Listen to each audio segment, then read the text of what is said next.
GSP সুবিধা ফিরে পেতে শ্রম অধিকার বাস্তবায়নে জোর দিচ্ছে সরকার।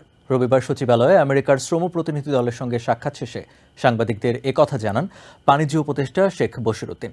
তিনি জানান, শ্রমিকদের ন্যূনতম মজুরি ও ট্রেড ইউনিয়ন করার পরিবেশ আমেরিকার প্রশাসনের মনমতো হলেই বাংলাদেশ আমেরিকার জিএসপি ফিরে পাবে বলে আশ্বস্ত করেছে ইউএস স্টেট ডিপার্টমেন্ট। তবে বাণিজ্য সচিব বলেন, স্বল্পোন্নত দেশ হিসেবে বাংলাদেশকে যে সকল সুবিধা দেওয়ার কথা সে বিষয়ে ইতিবাচক সাড়া দেয়নি আমেরিকা। জিএসপি সুবিধা ফিরে পেতে শ্রম অধিকার বাস্তবায়নে জোর দিচ্ছে সরকার।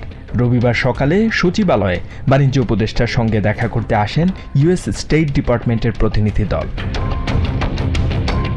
সাক্ষাৎ শেষে বাণিজ্য উপদেষ্টা শেখ বশিরউদ্দিন জানান, আমেরিকার বাজারে জিএসপি সুবিধা ফিরে পেতে বাংলাদেশে শ্রমবান্ধব কর্মপরিবেশ নিশ্চিতে 11 কর্মপরিকল্পনার প্রস্তাব দিয়েছে আমেরিকা।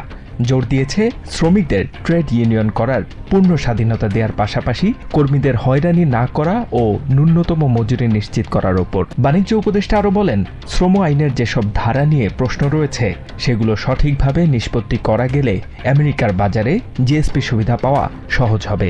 জিএসপি পেতে গেলে আমাদের লেবার রাইটের যে এলিমেন্টগুলো আছে সেগুলোকে কমপ্লাই করার দরকার আছে এবং আমরা এগুলো কমপ্লায়েন্সের পরে অবশ্যই আমরা জিএসপি পাবো বলে আশা রাখি। তবে বাণিজ্য সচিব সেলিমউদ্দিন বলেন, স্বল্পোন্নত দেশ হিসেবে বিশ্বের শীর্ষ অর্থনীতির দেশটির সঙ্গে দ্বিপাক্ষিক বাণিজ্যে বাংলাদেশকে যেসব সুবিধা দেওয়ার কথা সে বিষয়ে ইতিবাচক সাড়া দেয়নি আমেরিকা। বৈঠকে সাম্প্রতিক সময়ে পোশাক খাতের শ্রমিক অসন্তোষ নিয়ে কোনো আলোচনা হয়নি বলে জানায় বাণিজ্য উপদেষ্টা।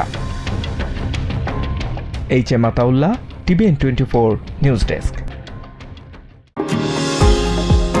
নিউ ইয়র্ক থেকে সম্প্রচারিত TVN24 টেলিভিশন বিশ্বজুড়ে বাঙালির কণ্ঠস্বর।